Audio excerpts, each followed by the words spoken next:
Congratulations, you've made it to the last part of the discussion of Max Weber.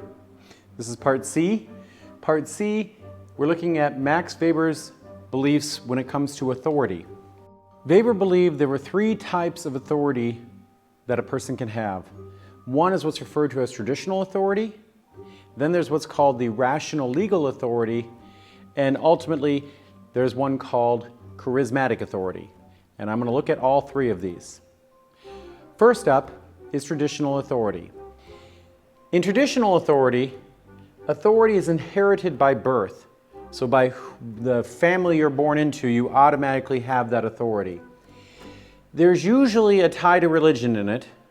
And a good example of this type of traditional authority is Queen Elizabeth of England. So Queen Elizabeth of England is not only the Queen of England, but she's also the head of the Church of England. So she has that right to be queen because she's ordained by God, is the way they see it in England, okay? So that's an example of traditional authority. Next up is the rational legal authority. Sometimes the rational legal authority is simply referred to as the legitimate authority. And when I like to explain this, I like to give two examples that involve me. First up is the fact that I used to be somebody who drove way too fast. I like speeding. And so when I was a speeder, when I was younger and drove too fast in America, the fact that in America when you drive too fast, a police car will come out and pull you over. And so when I was teaching this in America, I said, rational legal authority is why I pull over when the lights go on behind me and I don't want to pull over, I don't want to stop, but I know I have to because if I don't pull over, I'm going to get in way more trouble. So even though I know it's going to be bad, I'm willing to pull over because I have to. And so the fact that I accept the policeman's authority to give me a ticket and that I have to be respectful, even though I don't want to be, the fact that I have to do that, that is rational legal authority. The policeman has the right to pull me over. The other example I like to use is me in this class. So here at UAU, the university has granted me the position of instructor, that in the position of instructor, I have the power to assign you a grade in this class. That's rational legal authority. So I have a power over students in the sense that I have a power over the grade in this class. I have no other power over you. That's a rational legal authority. I am granted this authority because of my position. It's also sometimes called position power. I have this authority because I have this position. It's not because I'm a great guy or bad guy or because whatever. It is what it is. From this position, I have this authority. So the rational legal authority. Next up is what Weber refers to as charismatic authority. So somebody with charisma is somebody who inspires other people to follow them.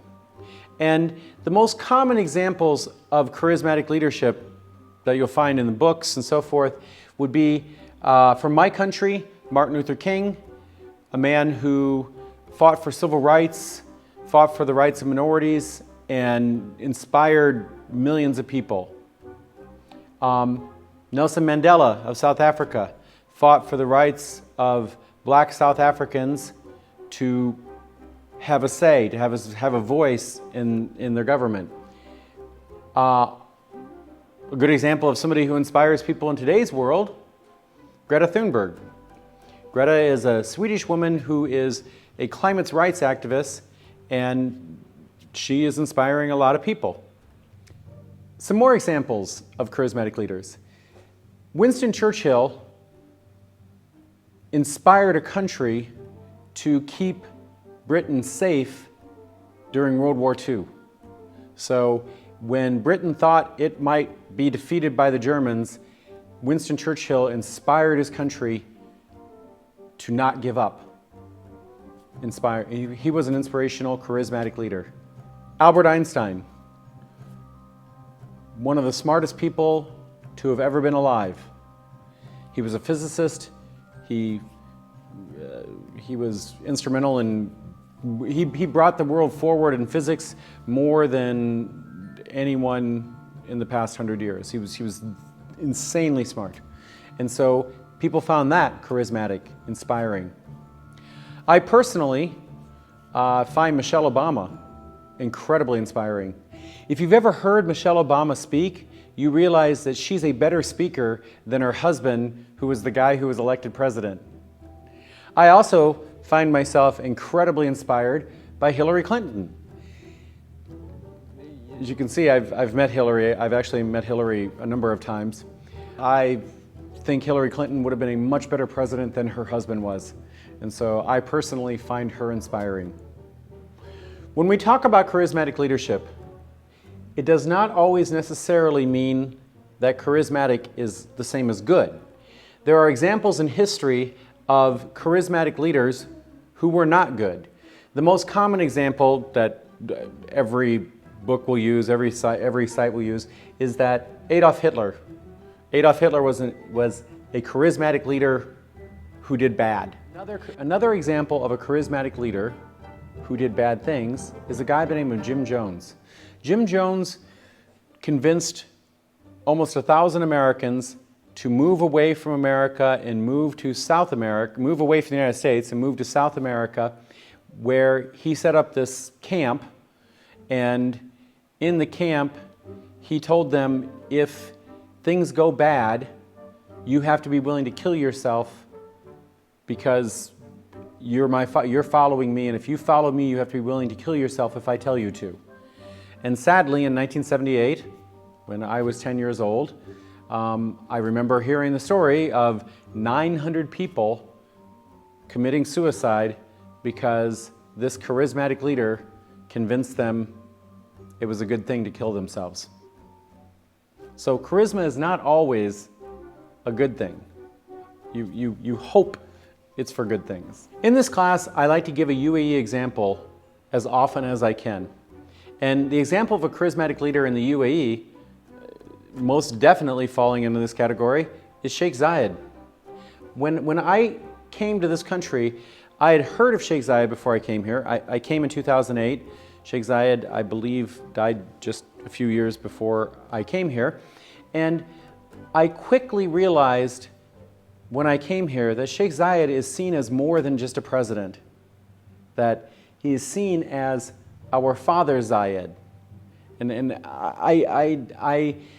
I didn't, the founder of my country